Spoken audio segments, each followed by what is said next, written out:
Hi hello നമസ്കാരം, സജീനയാണേ.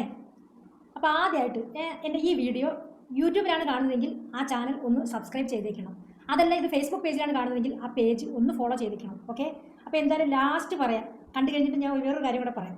വേറെ ഒന്നുമല്ല, വീഡിയോ ഇഷ്ടപ്പെട്ടാൽ ലൈക്കും കമൻറ്റും ഷെയർ ചെയ്യാൻ മറക്കല്ലേ എന്നാണ് കേട്ടോ.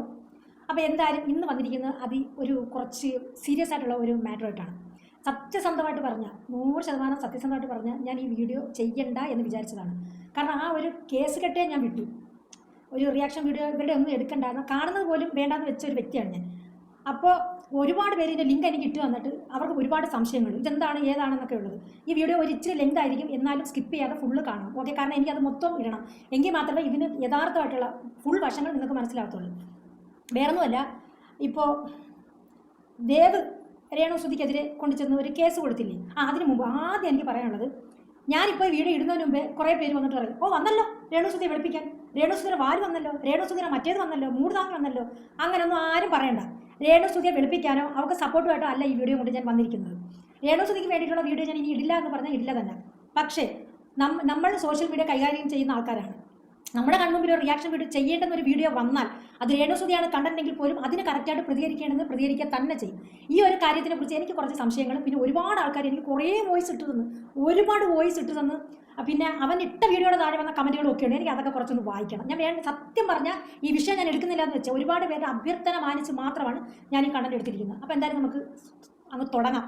ഓക്കെ, അപ്പോൾ എന്തായാലും നമുക്ക് ആദ്യമല്ല വീഡിയോ ഒന്ന് കണ്ടു തന്നെ പോകാം. ഞാനേ ഇന്ന് രാവിലെ വീട്ടിൽ നിന്ന് ഇറങ്ങിയതായിരുന്നു. ഇപ്പം വന്ന് കയറിയിട്ടുള്ളൂ. ഇപ്പം സമയം 4 മണിയായി. കഷ്ടം. ആ ഒരു കഷ്ടപ്പാട് ആരും കണ്ടില്ലെന്ന് വെക്കരുത്.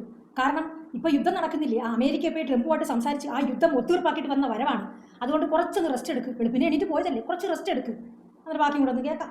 ഒരു പ്രതീക്ഷയും ഇല്ലാതെയാണ് ഇന്ന് രാവിലെ പോയത്. ഈ കാര്യം നടക്കുമോ ഇല്ലയോ, അല്ലെങ്കിൽ അവിടെ പോകുമ്പോൾ കിട്ടുന്ന അക്സെപ്റ്റൻസ് എന്തായിരിക്കും എന്നൊന്നും ഒരു ഐഡിയ ഇല്ലായിരുന്നു. പക്ഷേ ശരിക്കും എന്നെ ഞെട്ടിച്ച് കളഞ്ഞു കേരള സൈബർ പോലീസും എക്സൈസ് ഡിപ്പാർട്ട്മെന്റ് രണ്ടുപേരുടെ ഭാഗത്തുനിന്നും വളരെ നല്ല സമീപനമാണ് എനിക്കുണ്ടായത്. ഞാൻ എന്തിനു വേണ്ടിയാണ് പോയെന്ന് ചോദിച്ചു കഴിഞ്ഞാൽ, കഴിഞ്ഞ കുറച്ച് ദിവസമായിട്ട് നമ്മൾ രേണുസുതിയുടെ വിഷയങ്ങൾ സംസാരിച്ച് വീഡിയോ ചെയ്യുന്നുണ്ടായിരുന്നു. അപ്പോഴെല്ലാം അതിന് കമന്റ് ബോക്സിൽ വരുന്ന കമന്റുകൾ എന്ന് പറയുന്നത്, ഞങ്ങൾ ഇവരെ കൊണ്ട് സഹിയിട്ടു, ഇവർക്കെതിരെ നിയമപരമായിട്ട് എന്തെങ്കിലും ചെയ്യാൻ പറ്റുമോ, നിങ്ങൾക്ക് ആർക്കെങ്കിലും എന്തെങ്കിലും ചെയ്തുകൂടെ എന്നൊക്കെ ചോദിച്ച് കുറേ പേര് കമന്റ് ചെയ്യുന്നുണ്ടായിരുന്നു. എന്ന് പറഞ്ഞാൽ ഈ പറയുന്ന വ്യക്തി എന്ന് പറയുന്നത് ഈ ലോകത്തുള്ള എല്ലാ കാര്യങ്ങൾക്കും സൊല്യൂഷൻ കണ്ടുപിടിക്കുകയും ന്യായമായ രീതിയിൽ നീതി നടപ്പാക്കാൻ മുന്നോട്ട് ഇറങ്ങുകയും ചെയ്യുന്ന വ്യക്തിയാണല്ലോ. അതുകൊണ്ടാണ് ഇദ്ദേഹത്തിന്റെ കമന്റ് ബോക്സ് അങ്ങനെ വന്ന് നിറഞ്ഞത്. Don't misunderstanding. ഓക്കെ, അപ്പൊ ഞാൻ വിചാരിച്ചു ശരി ഒന്ന് ശ്രമിച്ചു നോക്കാം. അങ്ങനെ ഇവര് കുറച്ച് നാൾക്ക് മുൻപ് ചെയ്ത റീലുണ്ടല്ലോ, ഏതാ കുട്ടനാടൻ കായലിലെ പാട്ട് കള്ള് ഷോപ്പിൽ നിന്ന് എടുത്ത റീല്, അതും വേറെ 1-2 വീഡിയോകളൊക്കെ വെച്ചിട്ട് ഞാനൊരു കംപ്ലൈന്റ് സൈബർ സെല്ലിൽ കൊടുത്തു. സൈബർ സെല്ലിൽ പോയപ്പോഴേക്കും അവിടെ സാർ ഉണ്ടായിരുന്നു. സാർ കുറെ അധികം കാര്യങ്ങൾ സംസാരിച്ചു. ആ സംസാരിച്ച അടിസ്ഥാനത്തിൽ എനിക്ക് കുറെ കാര്യങ്ങൾ മനസ്സിലായി. അവര് കേസ് എടുത്തു, അതിന്റെ റെസിപ്റ്റ് എനിക്ക് അയച്ചു തന്നു വാട്സാപ്പിൽ. ഓക്കെ, അപ്പൊ സൈബർ സെല്ലിൽ രേണുവിനെതിരെ കംപ്ലൈന്റ് കൊടുത്തിട്ടുണ്ട്. അതിപ്പോൾ ഏത് ഊളകൾ ആരുടെ പേർക്ക് കൊണ്ട് കേസ് കൊടുത്താലും അവർ കേസ് എടുത്തിട്ട് നമ്മളെ വാട്സപ്പിൽ അയച്ചു തരും. അത് വലിയ മാത്രമൊന്നുമല്ല. കംപ്ലൈന്റ് എന്ന് പറയുന്നത് വേറെ ഒന്നുമല്ല, ഹാംഫുൾ ആയിട്ടുള്ള രീതിയിൽ അല്ലെങ്കിൽ ഡബിൾ മീനിങ് ലെവലിൽ സംസാരിക്കുന്ന പരിപാടികൾ നിർത്തലാക്കി തരണം എന്ന് മാത്രമാണ് ഞാൻ റിക്വസ്റ്റ് ചെയ്തിട്ടുള്ളത്. കാരണം അയ്യോ എന്റെ തമ്പുരാനെ, എനിക്ക് പറഞ്ഞാൽ ഞാൻ കൊണ്ട് കേസ് കൊടുത്തത്. അപ്പൊ ബാക്കി നമുക്ക് പിന്നെ കേൾക്കാം. ഈ ഡബിൾ മീനിങ്ങിനെ കുറിച്ച് നമുക്ക് കുറച്ച് കാര്യങ്ങൾ ആധികാരികമായിട്ട് സംസാരിക്കാനുണ്ട് കേട്ടോ. അപ്പോൾ ഈ രേണുസുതി പറഞ്ഞ ഡബിൾ മീനിങ് എന്താണെന്ന് ഈ കേരളക്കാരെ എല്ലാവർക്കും അറിയാം. അതിനു മുന്നേ എനിക്കൊരു ചോദ്യം ദേവിന്റെ അടുത്താണ്. കാരണം നാളെ സ്വർണ്ണ ലിപികളാൽ എഴുതപ്പെട്ട് കുഞ്ഞുങ്ങൾക്ക് പഠിക്കാൻ പാഠപുസ്തകങ്ങളിൽ ഇടം നേടാൻ അർഹതയുള്ളൊരു പേരാണ് ദേവു. അതുകൊണ്ട് ഇത്ര മഹത്തരമായ ഒരു കാര്യം ചെയ്ത വ്യക്തിയെ നമ്മൾ ആദരിക്കുക തന്നെ വേണം. അപ്പോൾ ദേവന്റെ അടുത്തൊരു ചോദ്യം ഞാൻ ചോദിക്കട്ടെ. ഈ ഡബിൾ മീനിങ് എന്ന് നീ ഉദ്ദേശിക്കുന്ന വട എന്നല്ലേ? അല്ലേടാ? അപ്പോൾ ഈ വട എന്ന് പറയുന്ന സംഗതി ആദ്യം ആരാണ് കൊണ്ടുവന്നത് സോഷ്യൽ മീഡിയയിൽ? അവിടെയാണോ? ആ രേണു എന്ന് പറയുന്ന വ്യക്തിയാണോ കൊണ്ടുവന്നത്? അല്ല, നിന്നെ പോലെയുള്ള കുറേ ബ്ലോഗർമാരാണ് ഈ വട എന്ന് പറയുന്ന ഒരു സാധനം, ഈ ഡബിൾ മീനിങ് ആണെന്ന് നീ ഈ പറയുന്ന സാധനം സോഷ്യൽ മീഡിയയിൽ കൊണ്ടുവന്നത്. അപ്പോൾ എന്ത് വേണം? ആരാണോ ആ ഒരു സ്റ്റേറ്റ്മെന്റ് ആദ്യം കൊണ്ടുവന്നത് അവർക്കെതിരെ വേണം കേസ് കൊടുക്കാൻ. ഇത് പറഞ്ഞ് മാസങ്ങളോളം ഇത് തന്നെ കിടന്ന് കറങ്ങിക്കൊണ്ടിരിക്കുക. അതായത് ഈ ഡബിൾ മീനിങ് എന്ന് നീ പറയുന്ന ഈ ഒരു സാധനം അതിങ്ങനെ കറങ്ങിക്കൊണ്ട് നിൽക്കുന്ന സമയം, കറങ്ങിക്കൊണ്ട് നിൽക്കുന്ന ഇപ്പം എന്ത് പറഞ്ഞാലും ഏത് പറഞ്ഞാലും ഈ ഒരു വട എന്ന് പറയുമ്പോൾ ആൾക്കാർ മീൻ ചെയ്യുന്നത് അത് തന്നെയാണ്. മനസ്സിലായ? അത് ആദ്യം വിട്ടുകൊടുത്ത ആര്? ബ്ലോഗർമാരാണ്. അതാരാണ് എന്താണെന്നും ഒക്കെ വളരെ വ്യക്തമായിട്ട് നിനക്കറിയാം. എന്നിട്ട് എന്തുകൊണ്ട് ഇങ്ങനെ സോഷ്യൽ മീഡിയയിൽ വന്ന് ഡബിൾ മീനിങ് പറയുന്നു എന്ന് പറഞ്ഞ് അവർക്കെതിരെ കേസ് കൊടുത്തില്ല? ചോദ്യമൊന്നും. അത് കഴിഞ്ഞു. ഈ ഡബിൾ മീനിങ് പിന്നെ ഈ ഒരൊറ്റ കാര്യം, രണ്ടാമത്തത് ആ കള്ളുഷാപ്പിൻ്റെ അവിടെ നിൽക്കട്ടെ, നമുക്ക് പിന്നെ പറയാം. ഈ ഡബിൾ മീനിങ്ങിൻ്റെ കാര്യം കുറേ ആൾക്കാർ കുറേ വോയിസ് എനിക്ക് ഇട്ട് തന്നിട്ടുണ്ട്. ആ വോയിസ് എല്ലാം ഞാൻ കേൾപ്പിക്കും. ഇച്ചിരി ലെങ്ത് കൂടുതലാണ്, എല്ലാവരും ഈ വീഡിയോസ് കാണും കേട്ടോ. കാരണം കറക്റ്റായിട്ട് കാര്യങ്ങൾ അറിഞ്ഞു പോകണം. ഏതെങ്കിലും പറഞ്ഞ് വെപ്രാളം പറഞ്ഞ് പോയാൽ ഒന്നും നടക്കില്ല. അപ്പം നമുക്ക് ഇവൻ കൊടുത്ത ഈ ഒരു കേസ്, ഇവൻ്റെ വിചാരം ഇവൻ ഏതാണ്ട് അങ്ങ് പുണ്യപ്രവൃത്തി എന്ന് പറഞ്ഞാൽ ലോകത്ത് ആരും ചെയ്യാൻ മടിക്കുന്ന, ആരും ചെയ്യാത്ത സാഹസമായിട്ടുള്ള ഒരു പ്രശ്നം പരിഹരിച്ചിട്ട് വന്ന് നിൽക്കുന്ന കണക്കാണ് ഇവൻ്റെ ഈ സംസാരം. അപ്പം അവനുള്ള മറുപടി ആൾക്കാർ കൊടുത്തത് നമുക്കൊന്ന് കേൾക്കണം. എടാ സജീന, രേണു ഡബിൾ മീനിങ് പറഞ്ഞെന്നും പറഞ്ഞ് വടാന്നല്ലേ പറഞ്ഞത്? അതിനവൻ കേസ് കൊടുത്തല്ലോ. എന്ന് പറയുന്ന സ്ത്രീ എപ്പോഴും അപ്പം വിൽപ്പനക്കാരി എന്ന് പറയുന്നതിന് ഇവനൊരു കുഴപ്പമില്ലേ? നാണം കെട്ടവൻ. ഇതൊന്നും നീ കാണുന്നില്ലേ? എന്നിട്ട് എന്താ ഇതിനൊന്നും റിയാക്ട് ചെയ്യാതിരിക്കുന്നേ? സത്യസന്ധമായിട്ടും കറക്റ്റ് ആയിട്ടുള്ള ഒരു ചോദ്യമാണത്. അതൊന്നും ഇവന്മാർക്ക് എന്തൊക്കെ വീഡിയോകളിലാ പറയുന്നത്? കേസ് കൊടുത്ത് കേസൊക്കെ പിടിച്ചു, ഞങ്ങൾക്ക് അഭിനയിക്കാൻ പറ്റില്ല 5 വർഷത്തേക്ക്. ഇതൊക്കെ എന്ത് പറയുന്നത്? ഇതൊക്കെ എന്താണ്? അങ്ങനെ പിന്നെ ലോകത്ത് എനിക്കൊന്നും മനസ്സിലായത് എന്താണത്? രേണുവിന് അത്ര അഭിനയിക്കാൻ പറ്റില്ലേ? അഭിനയതല്ല നിർത്തലിയല്ലേ, സിനിമയും സീരിയലും എല്ലാം.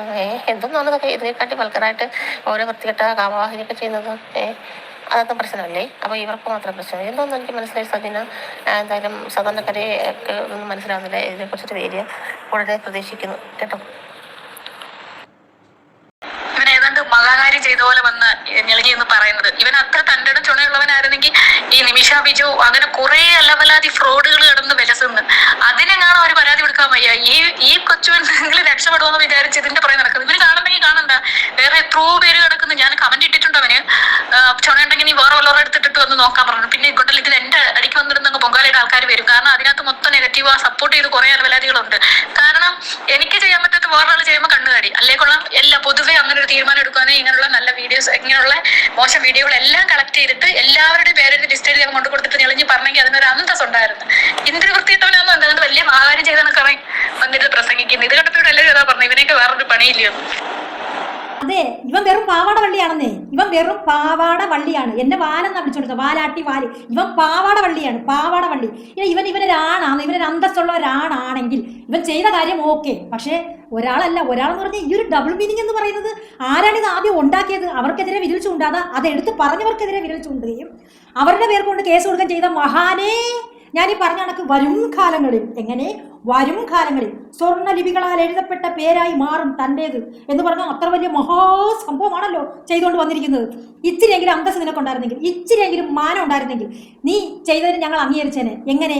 ഇന്ന് വരെ, ഈ നിമിഷം വരെ നീ ഈ പറയുന്ന വ്യക്തിയുടെ ഓരോ വീഡിയോയും എടുത്ത് റിയാക്ട് ചെയ്യാതിരുന്നിട്ട്, അതിൽ നിന്നുള്ള ഇൻകം മേടിച്ച് പുട്ടടിക്കാതിരുന്നിട്ട് നീ കൊണ്ടു ചെന്ന് സോഷ്യൽ മീഡിയയിൽ ഇങ്ങനെയൊക്കെ കാണിക്കുന്നു പറഞ്ഞ് കേസ് കൊടുത്തിരുന്നെങ്കിൽ നിന്നെ ഒരു പക്ഷെ ഒന്ന് അംഗീകരിച്ചേനെ. ഇത് അതുമല്ല, അവരെ വിറ്റ് അവർ വട കാണിച്ച് അവർ ജീവിക്കുന്നു. അവരുടെ വട എടുത്തുകൊണ്ട് വന്ന് നിന്റെയൊക്കെ വയറ് നിറയ്ക്കുന്നു. അതിലെന്തുമാത്രം ഇതിനെക്കാട്ടി ഇത്രയും തരത്താണ്, ഇത്രയും നാണക്കെട്ട ഒരു പ്രവൃത്തി വേറെ ഇല്ല. നീ വലിയ അന്തസ്സായിട്ട് പറയുന്നു ഞാൻ കൊണ്ടു ചെന്ന് കേസ് കൊടുത്തു മറ്റേത് കൊടുത്തു നിനക്ക് നാണം ഇല്ലേടാ വാലാട്ടിനോ പാവാട വള്ളി? നീ പറഞ്ഞല്ലോ ഡബിൾ മീനിങ് എന്ന് പറയുന്നത്.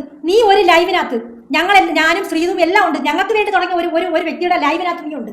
ആ ലൈവിനകത്ത് 10,000 വട്ടം പറയുന്നുണ്ട് അപ്പം വിൽപ്പനക്കാരി പിഴച്ചവള് ബസ് സ്റ്റാൻഡ് വെടി, അങ്ങനെയൊക്കെ ഒരു 10,000 വട്ടം പറയുമ്പോഴും നീ ആ ലൈവ് ഫുള്ളും കണ്ടുകൊണ്ടിരുന്നിട്ട് നീ കമന്റുകൾ ഇട്ട് കൊടുക്കുന്നു. എന്ത് കമന്റ്? ലൈക്ക് കൊടുക്കുന്നു, ചിരി കൊടുക്കുന്നു, ലവ് ചിഹ്നം കൊടുക്കുന്നു. നീ ഒരു പ്രാവശ്യം നീ ഒരു മെസ്സേജ് അയച്ചായിരുന്നോ? ഇത് വേണ്ട, സോഷ്യൽ മീഡിയ എല്ലാവരും കാണുന്നില്ല, ഇങ്ങനെയുള്ള പദപ്രയങ്ങൾ വേണ്ട, മാന്യമായ രീതിയിൽ സംസാരിക്കുന്നു പറഞ്ഞു നീ ഒരു മെസ്സേജ് അതിനകത്ത് ഇട്ടായിരുന്നാടാ? നീ ആ ലൈവ് തീരുന്ന വരെ ഇത്ര മാത്രം ആസ്വദിച്ച് അറുമാദിച്ച് നടന്ന് നിനക്ക് എന്ത് യോഗ്യതയാണ് ഡബിൾ മീനിങ് പറഞ്ഞുകൊണ്ട് കേസ് കൊടുക്കാൻ?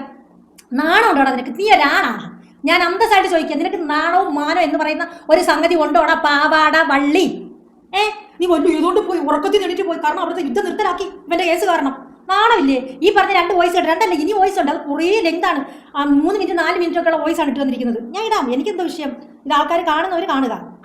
അതെ, എനിക്കൊരു സംശയം. ഏതോ ഒരു യൂട്യൂബ് ബ്ലോഗർ രേണുവിനെതിരായിട്ട് എന്തോ കേസൊക്കെ കൊടുത്തു എന്ന്, അവിടെ എക്സൈസിന് കേസ് കൊടുത്തു എന്നൊക്കെ പറയുന്നുണ്ട്. എക്സൈസിന് കേസ് കൊടുക്കാൻ പറയാൻ രേണു അവിടെ കള്ളച്ചാരായം മാറ്റുന്നതോ വിൽപ്പന നടത്തുന്നതോ കാണിച്ചോ? അതൊരു കള്ള് ഷാപ്പിന്റെ ഒരു സ്ഥലം മാത്രമല്ലേ, പ്രോപ്പർട്ടി, അത് മാത്രമല്ലേ കാണിച്ചുള്ളൂ. അല്ലാതെ അവിടെ മാറ്റുചാരായം ഉണ്ടാക്കുന്നത്, ചാരായ ആളുകൾക്ക് പാർസൽ ചെയ്യുന്നത് ഇങ്ങനെയൊന്നും കാണിച്ചില്ലല്ലോ, കൊടുക്കുന്നതൊന്നും കാണിച്ചില്ല. പിന്നെ എന്താണ് എക്സൈസിന് കൊണ്ടുപോയി പരാതി കൊടുത്തതെന്ന് മനസ്സിലാകുന്നില്ല. അങ്ങനെയാണെങ്കിൽ എല്ലാത്തിനും എന്തോ എന്ന് പറഞ്ഞു, അതിൽ ഇങ്ങനെ എന്തോ പരസ്യം കാണിച്ചില്ല എന്നൊക്കെയാണ് പറഞ്ഞത്. അതുപോട്ടെ, ഈ ഡബിൾ മീനിങ് എന്ന് പറയുന്നത് എന്താണാവോ? ഇത്ര ഡബിൾ മീനിങ് ഒന്നും മനസ്സിലാവുന്നില്ല. ഞാൻ ആകെ കേട്ടത് ഒരു വടയുടെ കാര്യമേ ഉള്ളൂ. എല്ലാവരും കൂടി ഇരുന്നപ്പോൾ അവർ തമാശയാക്കിയതായിരിക്കും. അതിൽ മോശം കാണുന്നവർക്ക് എന്തും മോശം തന്നെയാണല്ലോ. പക്ഷേ അങ്ങനെയാണെങ്കിൽ കുറെ കാലം മുമ്പേ എന്നല്ല, ഒരു 2-3 മാസം മുമ്പ് വരെ ചില ചാനലുകാർ ഇങ്ങനെ മൈക്കും പിടിച്ചുകൊണ്ട് പൊതുവേദികളിൽ പൊതുസ്ഥലങ്ങളിൽ എല്ലായിടത്തും ഇങ്ങനെ മൈക്കും പിടിച്ചുകൊണ്ട് നടന്ന് ഡബിൾ മീനിങ് ഉള്ള ക്വസ്റ്റ്യൻ ചോദിക്കും. കുട്ടികൾ അത് കേട്ട് ശരിക്കും പലരും അതിന് ഉത്തരം പറയും. പക്ഷെ ഉത്തരം ഡബിൾ മീനിങ് ചോദ്യമാണെന്ന് മാത്രം, ഉത്തരം മോശം ആയിരിക്കില്ല. പക്ഷെ കേൾക്കുന്നവർക്ക് അത് വളരെ ഡബിൾ മീനിങ് ആണ്. ആലുവയിലൊക്കെ അങ്ങനെ വന്ന് ചോദ്യം ചോദിച്ചവരെ ആലുവയിലെ ഓട്ടോ സ്റ്റാൻഡുകാർ തന്നെ കൈകാര്യം ചെയ്തു എന്നൊക്കെ പറഞ്ഞിട്ടുണ്ടായിരുന്നു ഒരുത്തനെ. പക്ഷേ ഇവിടെ ഒരുപാട് നമ്മൾ എവിടെ നോക്കിയാലും, ബീച്ചിലായാലും എവിടെ നോക്കിയാലും അവർ വന്നും കാഞ്ഞ് ചോദിക്കുകയായിരുന്നു. അന്ന് ഇവനൊക്കെ എവിടെ പോയി? പിന്നെ ഒരു യൂട്യൂബ് ബ്ലോഗറോ ഒരു ആരാന്നൊന്നും ഞാൻ പറയുന്നില്ല, ഒരു സ്ത്രീയാണ്, അവരെപ്പോഴും അപ്പം വിൽക്കുക എന്ന് പറയുന്നുണ്ടല്ലോ. അത് പാലപ്പം വിൽക്കുന്ന കാര്യമല്ലല്ലോ പറയുന്നത്. ബുദ്ധിയുള്ളവർക്ക് മനസ്സിലാവില്ലേ അത് എന്തപ്പമാണെന്ന്? അതിനെതിരെ എന്താ ഇവൻ പരാതി കൊടുത്തില്ലേ? അതോ ഇവർക്കൊക്കെ എന്തും ആവാമെന്നാണോ?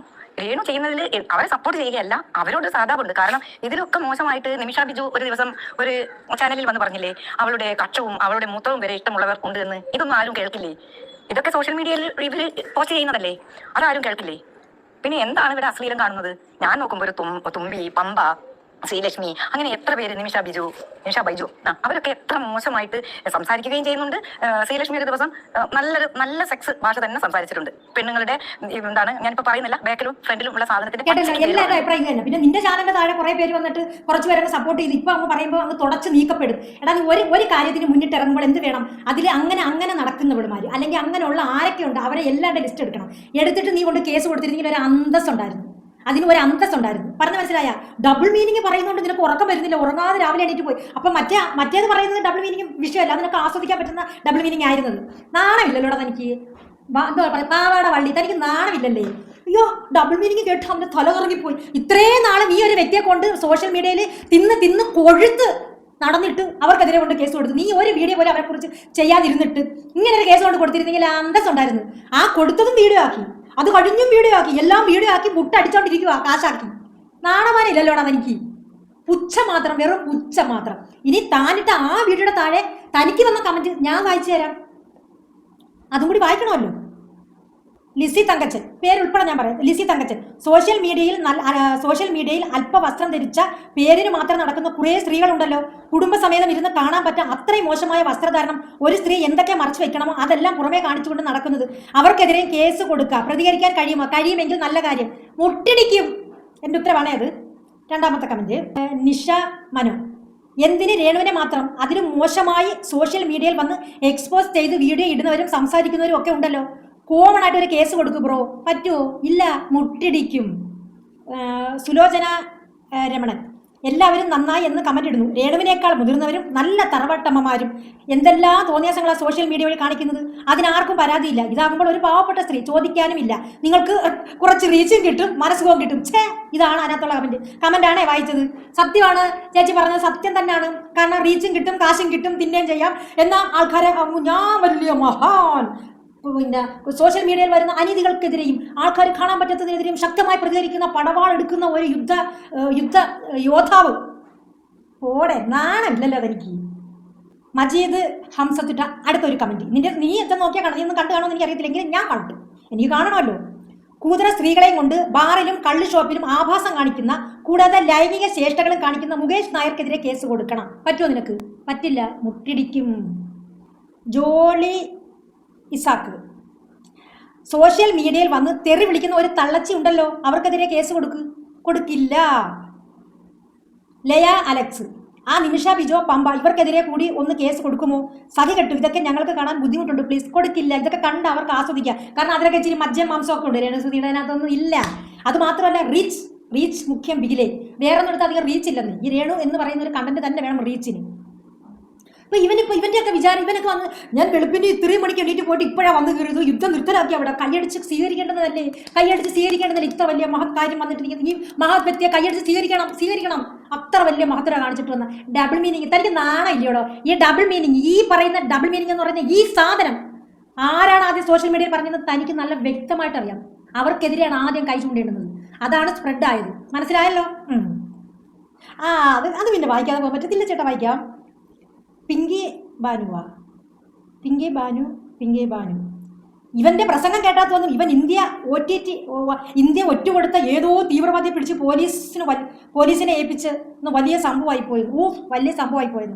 അതല്ലേ ഞാൻ പറഞ്ഞു, വലിയ ആർക്കും തീർക്കാൻ പറ്റാത്ത ആഭ്യന്തര പ്രശ്നത്തിൽ ചെന്ന് ഇടപെട്ട് അത് സോൾവ് ചെയ്തിട്ട് വന്നിരിക്കുകയാണ്. ഞാൻ പറഞ്ഞല്ലോ, നാളെ ഇങ്ങയുടെ പേര് സ്വർണ്ണലിപികളാൽ നമ്മുടെ കൊച്ചുങ്ങളുടെ പഠിക്കാൻ വേണ്ടി സ്വർണ്ണലിപികളാൽ പാഠപുസ്തകങ്ങൾ എഴുതപ്പെടാൻ പോകുന്ന പേരാണ് ദേവ്. അത്ര വലിയ കാര്യമല്ലേ ചെയ്തിട്ട് വന്നിരിക്കുന്നത്. നിമ്മി ഒരുപാട് കമന്റ് ഉണ്ട്. നിമ്മി ഒന്നും നടക്കില്ല. ഇതിലേറെ എത്രയോ ഗൗരവമേറിയ കാര്യങ്ങൾ സമൂഹത്തിൽ നടക്കുന്നു. അവർ ജീവിക്കാൻ വേണ്ടി ചെയ്യുന്നു. അല്ലെങ്കിൽ പറയുന്ന കാര്യങ്ങളുടെ പിറകെ പോകേണ്ട കാര്യമുണ്ടോ? അവർ ഒരു പാവപ്പെട്ട വലിയ സ്ത്രീ ആയതുകൊണ്ട് ആർക്കും എന്തും പറയും എന്നൊരു തോന്നൽ. Just wait. അതെ ബിജു കെ തമ്പി, സിനിമയിലൊക്കെ എത്രയോ സീനുകൾ ഉണ്ട്. കള്ളുഷാപ്പിൽ നിന്നും ബാറിൽ നിന്നും ഒക്കെ ഉള്ള സീനുകൾ നീയൊക്കെ അവർക്ക് കൊടുക്കുക, ആ പെണ്ണിന്റെ ദേഹത്തോട്ട് കയറാതെ നിന്ന്. ഇതൊന്നും പറ്റത്തില്ലെന്നേ. മെയിനായിട്ടുള്ള കാരണം റീച്ച്. പിന്നെ ഈ ബാറിൽ XXR കൊണ്ട് കേസ് കൊടുത്ത കാര്യം കൂടി പറയാം. ഒരു ആക്ട്രസ് ആണ്. അവൾക്ക് കൊടുക്കുന്ന വേഷം അവൾ അഭിനയിക്കുന്നുണ്ട്. അപ്പോൾ അവൾക്കൂടെ പറയാൻ പറ്റത്തില്ല ഞങ്ങൾ എടുക്കുന്നുടനെ നിങ്ങൾ മറ്റേത് കൊടുക്കണമെന്ന്. ഇത് ഏത് ചാനലിലാണോ വന്നത്, ഏത് മീഡിയ വഴിയാണോ ഇത് പബ്ലിഷ് ചെയ്തത്, അവർക്കാണ് ഇതിന്റെ പൂർണ്ണ ഉത്തരവാദിത്തം. എന്ന് വെച്ചാൽ മദ്യപാനം ആരോഗ്യത്തിന് ഹാനികരം, അല്ലെങ്കിൽ സിഗരറ്റ് വരികയാണെങ്കിൽ പുകവലി അർബുദത്തിന് കാരണമാകുന്നു എന്ന് ഈ ഒരു ക്യാപ്ഷൻ കൊടുക്കേണ്ടത് ഏത് മീഡിയയിലാണോ ഇത് വരുന്നത് അവരുടെ ഉത്തരവാദിത്വം മാത്രമാണ്, അല്ലാതെ അഭിനയിക്കുന്നവരുടെ ഉത്തരവാദിത്വം അല്ലാതെ. ഈ മമ്മൂട്ടി മോഹൻലാലും ബാക്കിയുള്ള ആൾക്കാരൊക്കെ സിനിമയിലൊക്കെ അഭിനയിക്കുന്നല്ലോ, അവർ പറയോ ചെയ്യുന്നുടനെ ഇത് ചെയ്യണം അല്ലെങ്കിൽ അങ്ങനെ ചെയ്യണം, പറയത്തില്ല. അവർ അഭിനയിച്ചിട്ട് പോകുക മാത്രമാണ്. ബാക്കി ചെയ്യേണ്ടത് ആരാണോ ഇത് പബ്ലിക് ചെയ്യുന്നത് അവരുടെ ഉത്തരവാദിത്തമാണത്. അപ്പൊ മനസ്സിലായല്ലോ ഈ രണ്ട് കേസിന്റെ. ഇവനങ്ങ് വലിയ, എനിക്ക് സത്യം പറഞ്ഞാൽ എനിക്ക് ഭയങ്കരമായിട്ട് അങ്ങ് സഹതാപം തോന്നുക. ഭയങ്കര സഹതാപം തോന്നി ദേവെന്ന് പറയുന്ന ഈ ഒരു വ്യക്തിയെടുത്ത്. ഇവൻ വലിയ സംസാരവും ഇതൊക്കെ കണ്ടാകുമ്പോൾ ഭയങ്കരമായിട്ട് ഈ ലോകത്തുള്ള എല്ലാ ആഭ്യന്തര കാര്യങ്ങളും അരച്ചു കലക്കി കുടിച്ചിരിക്കുകയും ഞാനല്ലാതെ വേറൊരാളില്ല എന്നുള്ള രീതിയിലുള്ള പ്രസംഗവുമാണ് ഇവന് നട്ടലുള്ള ഒരാണായിരുന്നു എങ്കിൽ ഈ ഡബിൾ മീനിങ് എന്ന് പറയുന്നതിന്റെ ഉത്ഭവം എവിടെ നിന്നാണെന്ന് ആദ്യം അറിയാൻ, നിനക്ക് ആരാണെന്നും അറിയാം. അതിനെതിരെ ആദ്യം വിരൽ ചൂണ്ടണമായിരുന്നു. അതുപോരാതെ ഇപ്പൊ ഒരുപാട് വോയിസ് കേട്ടല്ലോ, അത് ഡബിൾ മീനിങ് അല്ലേ? അത് ഡബിൾ മീനിങ് അല്ല. കാരണം ഇത് അദ്ദേഹം ഇരുന്ന് സുഖിച്ചതാണ്. സുഖിച്ചിട്ട് അതിനകത്ത് നല്ല കമന്റുകൾ പൊലിപ്പും തൊങ്ങലും വെച്ച് കമന്റുകൾ ഇട്ടുകൊണ്ടിരുന്ന ഒരു വ്യക്തിയാണ് ഇവൻ. അത്രയും നാണക്കെട്ട ഇവന് എന്ത് യോഗ്യതയുണ്ട് രേണുസുതി ഡബിൾ മീനിങ് പറഞ്ഞുകൊണ്ട് കേസ് കൊടുക്കാൻ? ഒരു യോഗ്യത, ഒരു അർഹതയില്ലാത്ത ഇവനെയൊക്കെ കുറെ എണ്ണം അങ്ങനെ ഉണ്ട്. പിന്നെ ഇപ്പൊ കൊണ്ടുവന്ന് തൂക്കിക്കൊല്ലാൻ വിധിക്കും. അപ്പൊ ഞാൻ പറഞ്ഞല്ലോ, രേണുസുതിയെ വെളുപ്പിക്കാൻ വേണ്ടിയിട്ടല്ല ഞാൻ ഈ വീഡിയോ ചെയ്യുന്നത്. ഞാൻ അവർക്കൊരു വീഡിയോ ഇല്ല, ഇതുവരെ നല്ല വൃത്തിക്ക് സപ്പോർട്ട് ചെയ്തുകൊണ്ടിരുന്ന വ്യക്തി. ആ സപ്പോർട്ട് വേണ്ടുന്ന സമയത്ത് കട്ടയ്ക്ക് ചങ്കി പറിക്കുന്ന ഫ്രണ്ട്സായിട്ട് തന്നെ കൂടെ നിന്ന് അവർക്ക് വേണ്ടുന്ന സപ്പോർട്ട് കൊടുത്തൊരു വ്യക്തി തന്നെയാണ് ഞാൻ. വീണ്ടും അവരുടെ കയ്യിൽ നിന്ന് തന്നെ ഓരോന്ന് ഇട്ട് പോകുമ്പോൾ അതിനെ വെളുപ്പിക്കേണ്ട ആവശ്യം എനിക്കില്ല. ഞാൻ പറഞ്ഞു ഒഴിഞ്ഞ കാര്യവുമാണ്. പക്ഷേ ഇനിയും എന്തെങ്കിലും ഒരു കാരണം നിങ്ങൾ പറയുമ്പോൾ അത് അങ്ങനെ ഇങ്ങനെയാണല്ലോ എന്ന് റിയാക്ട് ചെയ്യേണ്ടതുണ്ടെങ്കിൽ അതെടുത്ത് ഞാൻ റിയാക്ട് ചെയ്യുക തന്നെ ചെയ്യും. അതിനകത്ത് രേണുസുതി വന്നാൽ വന്നു, അല്ലാതെ രേണുസുതി വെളുപ്പിക്കാൻ വേണ്ടിയിട്ടല്ല ഞാൻ വീഡിയോസ് ചെയ്യുന്നത്. അത് നിങ്ങൾ ആദ്യം മനസ്സിലാക്കണം. ഇപ്പൊ ഞാൻ ഈ പറഞ്ഞ ഇത്തരം കാര്യങ്ങൾ ഈ കേട്ട നിങ്ങൾക്ക് എന്താണ് നിങ്ങളുടെ അഭിപ്രായം? ദയവ് ചെയ്ത് നിങ്ങളുടെ ഈ അഭിപ്രായങ്ങൾ ഞാൻ ഈ പറഞ്ഞതിനകത്ത് സത്യമുണ്ടോ ഇല്ലെന്നുള്ളത് നിങ്ങൾ കമന്റുകളായിട്ട് ഒന്ന് രേഖപ്പെടുത്തണം. പിന്നെ വേറെ ഒരുപാട് ബ്ലോഗർമാർ പറഞ്ഞു സോഷ്യൽ മീഡിയ തുറക്കാൻ വയ്യ രേണുസുതിയെ കൊണ്ട് ഈ പെണ്ണിനൊന്ന് ഈ പബ്ലിക്കിൽ വരുന്നുണ്ടല്ലേ ഞങ്ങൾ പ്രതികരിക്കുന്നത്, ഇല്ലെങ്കിൽ ഞങ്ങൾ പ്രതികരിക്കുമെന്ന് ചോദിച്ചാൽ കുറേ കുലസ്ത്രീ അപ്പന്മാരും ഉണ്ടായിരുന്നു. അവൾ നീ പബ്ലിക്കിൽ നിർത്തി, അവൾ പ്രൈവറ്റ് ആയിട്ട് തുടങ്ങി. അതിനകത്ത് കയറി ചൊറേണ്ട ആവശ്യമുണ്ടോ? അവൾ പ്രൈവറ്റ് ആയിട്ട് തുടങ്ങിയതിനകത്ത് കാശ് കൊടുത്ത് അതിനകത്ത് ചെന്ന് കയറിയിട്ട് അതിലുള്ളതിനെ എടുത്ത് ഇങ്ങോട്ട് കൊണ്ടുവന്ന് പബ്ലിക്കിൽ ഇടുന്നത് ആരാണ്? അപ്പൊ ഈ കാണികളായ നിങ്ങൾ എല്ലാവരും പറയുന്നില്ല ഫോൺ തുറക്കാൻ പറ്റുന്നില്ലെന്ന്. നിങ്ങളെ ഇത്ര ഇറിറ്റേറ്റ് ചെയ്യുന്നതും നിങ്ങൾക്ക് ഇത്ര മാത്രം രീതിയിൽ പ്രഷർ ഉണ്ടാക്കുന്നതും ആരാണ്? ബ്ലോഗർമാർ തന്നെയാണ്. എന്തുകൊണ്ട് ഒരു പ്രാവശ്യം രേണുസുതി ഇടുന്ന വീഡിയോ അവരുടെ ചാനലിൽ വരുന്നു, അത് കാണാതെ കേൾക്കാതെ ഇവന്മാരിയ്ക്കുവാണെങ്കിൽ അല്ലെങ്കിൽ ഇവിടുമാരിയ്ക്കുവാണെങ്കിൽ 10 പേര് ഇത് കാണുമോ? കാണില്ല. അപ്പൊ നിങ്ങൾക്ക് സന്തോഷമായിട്ട് അന്തസ്സായിട്ട് ഫോൺ തുറക്കാം, പലതും കാണുകയും ചെയ്യാം. അതെന്തുകൊണ്ട് ഇവർ ചെയ്യുന്നില്ല? നിങ്ങളൊന്ന് ചിന്തിച്ച് നോക്ക്. അവളുടെ ചാനലിൽ അവളിടുന്ന വീഡിയോ ഇവരെന്തിനെടുത്ത് ഇത്രയും പൊലിപ്പ് തൊങ്ങലും വെച്ച് 10,000-കണക്കിന് ബ്ലോഗർമാരെടുത്ത് ചെയ്യുന്നത്? ഈ 10,000-കണക്കിന് ബ്ലോഗർമാർ ചെയ്യുമ്പോഴും നമ്മുടെ കയ്യിൽ ഒരൊറ്റ ഫോണേ ഉള്ളൂ. ഈ ഫോൺ ഓപ്പൺ ചെയ്യുമ്പോൾ അത് തന്നെ വരൂ കണ്ടന്റ്. അത് ആരുടെ കുറ്റമാണ്? ആരുടെയും കുറ്റമല്ല. ഇപ്പൊ അവൾ പ്രൈവറ്റ് ആയല്ലോ, ഇവനിക്കൊക്കെ എന്തോ ന്യായം പറയാനുണ്ട്, അല്ലെങ്കിൽ ഇവിടുമാർക്ക് എന്തോ ന്യായം പറയാനുണ്ട്. പ്രൈവറ്റ് ആയതിനകത്ത് ഞാൻ നേരത്തെ പറഞ്ഞല്ലോ, അതിനകത്ത് പൈസ കൊടുത്ത് അതിനകത്ത് കയറി ചെന്നിട്ട് അവിടെ എന്ത് നടക്കുന്നുള്ള സ്ക്രീൻ റെക്കോർഡ് എടുത്തോണ്ട് വന്നിട്ട് പബ്ലിക്കിൽ ഇട്ട് കൊടുക്കലാണ് ഇവന്റെയൊക്കെ ജോലി. അത് കാണാതെ നിങ്ങൾ അവരുടെ നേരെ ഒന്ന് വിരച്ചുണ്ട്. അവൾ പബ്ലിക്കായിട്ട് പ്രൈവറ്റ് ആയിട്ട് ചെയ്ത് ഞങ്ങൾക്ക് കാണണ്ട, നിങ്ങൾ മേലെ ഇങ്ങനെയുള്ള വീഡിയോസ് ഇടരുത് എന്ന് പറഞ്ഞാൽ തീരാവുന്ന പ്രശ്നമേ ഉള്ളൂ. വേറെ ഒരു വിഷയമില്ല ഇതിനകത്ത്. ഞാൻ ഈ പറഞ്ഞത് കറക്റ്റായിട്ടുള്ള കാര്യങ്ങളാണ്. അത് ആർക്ക് കയറി കൊണ്ടാലും ആർക്ക് കയറി കൊണ്ടില്ലേലും പറയാനുള്ളത് പറഞ്ഞിരിക്കും. ഇത്രയും എനിക്കൊന്ന് പറയണം. സത്യം പറഞ്ഞാൽ ഇത് വിട്ട് വെച്ച കേസാണ്. സത്യസന്ധമായിട്ട് പറഞ്ഞാൽ ഞാൻ ഇതിന് റിയാക്ട് ചെയ്യുന്നില്ല എന്ന് പറഞ്ഞു കറണ്ടുപോയി. എന്നാലും സാരമില്ല, കാണാമല്ലോ. ചെയ്യുന്നില്ല എന്ന് പറഞ്ഞിരുന്നു. അപ്പൊ എന്തായാലും നിങ്ങൾ ഇത്രയും കേട്ട സ്ഥിതിക്ക് ഞാൻ ഈ പറഞ്ഞതിനകത്ത് എന്തെങ്കിലും അഭിപ്രായ വ്യത്യാസം നിങ്ങൾക്കുണ്ടെങ്കിൽ നിങ്ങൾ കമന്റുകളായിട്ട് രേഖപ്പെടുത്തണം. ഓക്കെ, അപ്പൊ എന്തായാലും ഈ വീഡിയോ ഇഷ്ടപ്പെട്ട ലൈക്കും കമന്റും ഷെയറും ചെയ്യണം. മസ്റ്റായിട്ട് നിങ്ങളുടെ കമന്റ് ഞാൻ പറഞ്ഞതിനകത്ത് സത്യമുണ്ടോ, ഞാൻ പറഞ്ഞത് ശരിയാണോ എന്ന് നിങ്ങൾക്ക് ബോധ്യം ഉണ്ടെങ്കിൽ കമന്റുകളായിട്ട് രേഖപ്പെടുത്തുക തന്നെ വേണം. ഓക്കെ, അപ്പൊ എന്തായാലും അടുത്തൊരു വീഡിയോ ആയിട്ട് കാണുന്നതായിരിക്കും. Thank you.